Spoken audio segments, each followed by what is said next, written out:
Hi there, I'm Elle.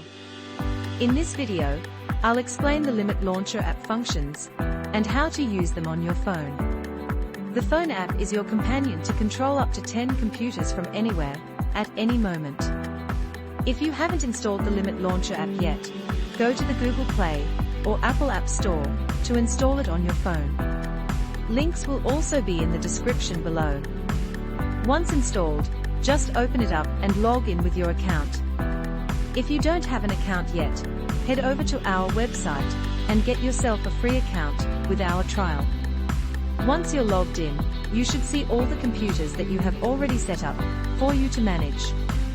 Each computer's gaming ability can be locked and unlocked with just a single tap on the switch. Here you can also see how long ago gaming has been locked or unlocked on a computer.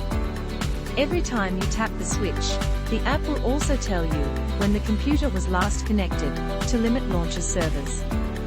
Click on the top left corner of the screen to enter the settings.